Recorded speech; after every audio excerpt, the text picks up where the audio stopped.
दोस्तों, middle east से एक बहुत बड़ा अपडेट आया है। इजराइल ने कतर पर हमला करके सीधा मैसेज दिया है कि वह अब किसी भी हाल से पीछे हटने वाला नहीं है। लेकिन सबसे हैरान कर देने वाली बात यह है कि इस बार अमेरिका यानी यूएस ने इजराइल का सपोर्ट नहीं किया। आखिर ऐसा क्यों हुआ? इसका असर पूरे मिडिल ईस्ट पर क्या होगा? ठीक है, आज इस वीडियो में हम पूरी डिटेल में बात करेंगे। पर दोस्तों, आपको बता दो कि इजराइल ने बेधड़क तरीके से कतर पर हमला कर दिया है। कतर हमेशा से हमास का सपोर्ट माना जाता है। यही वजह है कि इजराइल ने इसे सीधी चुनौती बताते हुए हमला किया। इजराइल के प्रधानमंत्री नेतन्याहू ने साफ कहा है कि दोहा में हुए हमले की जिम्मेदारी वो खुद लेते हैं। उनका दावा यह है कि कार्रवाई हाल ही में यरूशलेम में हुई गोलाबारी के जवाब में की गई है। दोस्तों, इजराइल का क्या मैसेज है, चलिए हम आपको बताते हैं। इजराइल का असली मकसद सिर्फ कतर को टारगेट करना नहीं था। ये हमला पूरे मिडिल ईस्ट को एक मैसेज देने के लिए कहा गया था। यानी अगर कोई देश हमास का सपोर्ट करेगा तो उसका अंजाम यही होगा। इजराइल दुनिया को दिखाना चाहता है कि वह अकेला नहीं बल्कि खुद को मजबूत सैन्य ताकत के रूप में पेश कर रहा है। तो दोस्तों, यहाँ पे बात करते हैं यूएस की। यूएस का सपोर्ट क्यों नहीं मिला? सबसे बड़ा सवाल, अमेरिका ने इस बार इजराइल का सपोर्ट क्यों नहीं किया? दरअसल अमेरिका चाहता है मिडिल ईस्ट में हालात और न बिगड़े। अगर वो इजराइल के साथ खड़ा हो जाता तो कतर समेत कई अरब देशों में उसके रिश्ते खराब हो सकते थे। इसलिए यूएस ने दूरी बनाना ही समझा। और दोस्तों,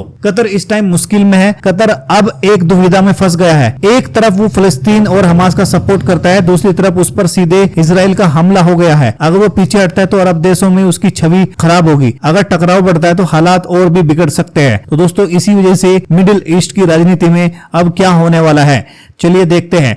मिडिल ईस्ट में पहले ही कुछ कई संकट है, जैसे कि सीरिया, लेबनान, ईरान और फिलिस्तीन का मुद्दा। इजराइल का यह कदम इस पूरे क्षेत्र को और अस्थिर कर सकता है। अरब देशों में भी अब बंटवारा साफ दिखने लगा है। कुछ इजराइल के खिलाफ है, कुछ चुपचाप सिर्फ पर्यटक के दौर पे देखना चाहते हैं। पर दोस्तों, आगे क्या हो सकता है? एक्सपर्ट का मानना है कि अगर अमेरिका सिर्फ इन चीजों को देखता रहा तो इजराइल को अकेला अपनी लड़ाई लड़नी होगी। इससे कतर और ईरान जैसे देशों को हिम्मत मिल सकती है। लेकिन अगर हालात ज्यादा बिगड़े तो अंतर्राष्ट्रीय दबाव अमेरिका को ऊपर फिर से पड़ेगा और अमेरिका को फिर से बीच में खींचतान करनी पड़ सकती है। यानी आने वाले दिनों में इस संघर्ष का दायरा और भी बढ़ सकता है। तो दोस्तों, साफ है, इजराइल का हमला सिर्फ एक सैन्य कार्रवाई नहीं है, बल्कि पूरे मिडिल ईस्ट को दिया गया एक मैसेज है। अब देखना यह होगा कि कतर इस चुनौती को कैसे जवाब देता है। क्या अमेरिका वाकई दूरी बनाएगा या फिर दबाव में आकर इजराइल का साथ खड़े हो जाएगा? आपके हिसाब से यूएस, अमेरिका इसमें साथ देगा या नहीं? कमेंट करके मेरे को जरूर बताना। मिलते हैं नेक्स्ट वीडियो में। जय हिंद दोस्तों।